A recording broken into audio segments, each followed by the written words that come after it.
मित्रों, जय शनिदेव।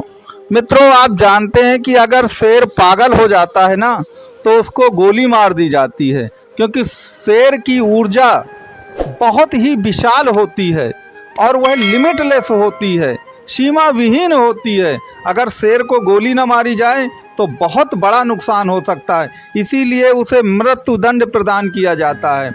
तो आपको मालूम है कि कुंडली में एक ही ग्रह ऐसा है जो लिमिटलेस है, जो सीमा विहीन है। और याद रखिए, वो अगर मदमस्त हो जाए ना तो आपका सारा जीवन बर्बाद भी कर सकता है। और उस ग्रह का नाम है राहु देव, क्योंकि राहु देव की अपनी कोई सीमाएं नहीं है। उन्हें एक प्रकार से बुराई का प्रतीक भी माना जाता है। छल, कपट, षड्यंत्र, धोखा, ये सब गुण हैं उनके कुल मिलाकर।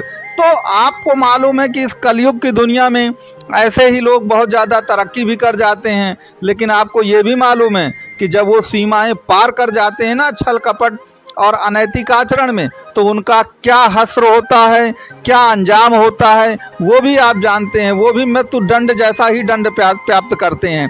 तो आखिरकार अगर कुंडली में राहु मदमस्त हो गया है मकर राशि में, तो उसको कौन से लोग हैं जो कि कुल मिला के उसे कंट्रोल करेंगे?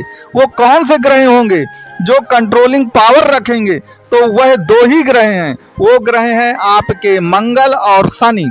तो मंगल और शनि किस प्रकार से आपके राहु को 2024 में कंट्रोल कर रहे हैं, इसकी पूरी विस्तृत चर्चा आज के इस वीडियो में करेंगे। आपको वीडियो पसंद आए तो आप वीडियो को लाइक, शेयर और सब्सक्राइब जरूर करिएगा। और ज्योतिष से संबंधित या कुंडली से संबंधित आपका कोई भी प्रश्न हो तो दिए गए नंबर पे आप कॉल ऑन व्हाट्सएप कर सकते हैं। मित्रों, जैसा कि आप जानते हैं कि वर्तमान समय में आपके राहु देव मीन राशि में विचरण कर रहे हैं। आपकी राशि से तीसरे नंबर पर अर्थात थर्ड हाउस में है।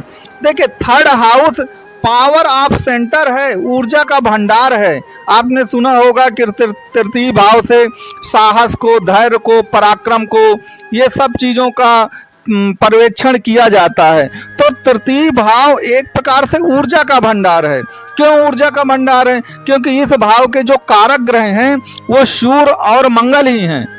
और सूर्य और मंगल को आप जानते हैं एनर्जी का भंडार है वो, और उस एनर्जी के भंडार पर राहु देव इस समय विराजमान हैं। तो आप जानते हैं कि राहु देव की ऊर्जा कितनी तेजी से बढ़ गई है। और राहु देव तो वैसे भी ऊर्जावान होते हैं, लेकिन वह अपनी ऊर्जा का प्रयोग गलत दिशा में कर जाते हैं। तो आखिरकार आपके अंदर जो एक महान ऊर्जा आ गई है राहु के कारण, क्योंकि राहु आपके तृतीय भाव में है, तो उस ऊर्जा का प्रयोग हम सकारात्मक पॉजिटिव वे में करें। अगर हम निगेटिव वे में करेंगे तो याद रखिएगा हमको कहीं ना कहीं दंड का भागीदार बनना ही पड़ेगा। तो अब ये जो निगेटिव ऊर्जा है राहु की, इसको कैसे कंट्रोल किया जाएगा? तो इस समय राहु के साथ मंगल देवता भी आपके थर्ड हाउस में मीन राशि में आ गए हैं। अब देखिए, थर्ड हाउस मंगल का ही है, थर्ड हाउस मंगल का है और मीन राशि आपके बृहस्पति की है।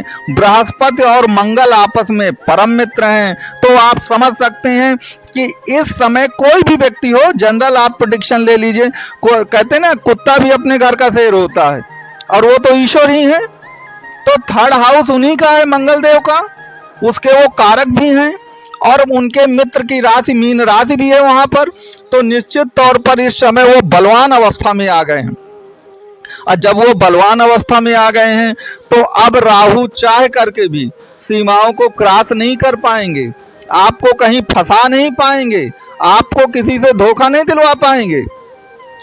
तो यह स्थिति आपके लिए बहुत ही बेटर है। और यह 2024 में आप किसी भी तरह की मुसीबत में फंसेंगे नहीं और बहुत ही स्मूथली हर कार्य में आपको सफलता प्राप्त होगी।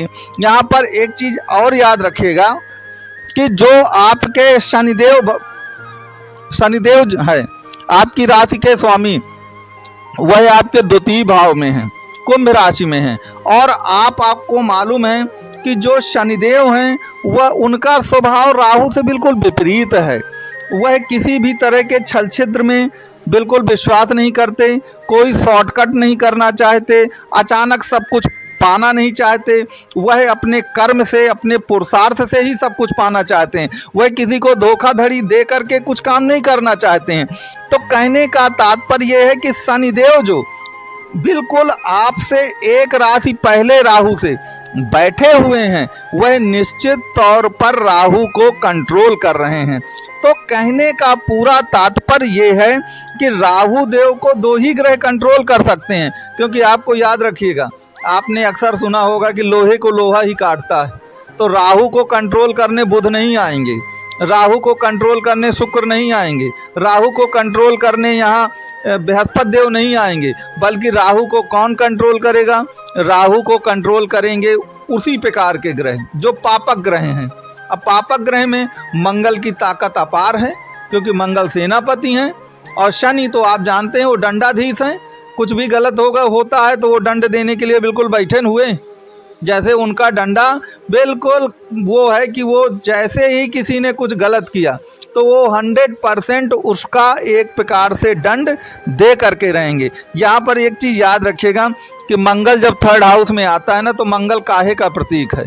मंगल स्वाभिमान का प्रतीक है, मंगल मान सम्मान का प्रतीक है। मंगल कोई ऐसा काम नहीं करता जिससे अपनी बदनामी हो, डिग्निटी चली जाए।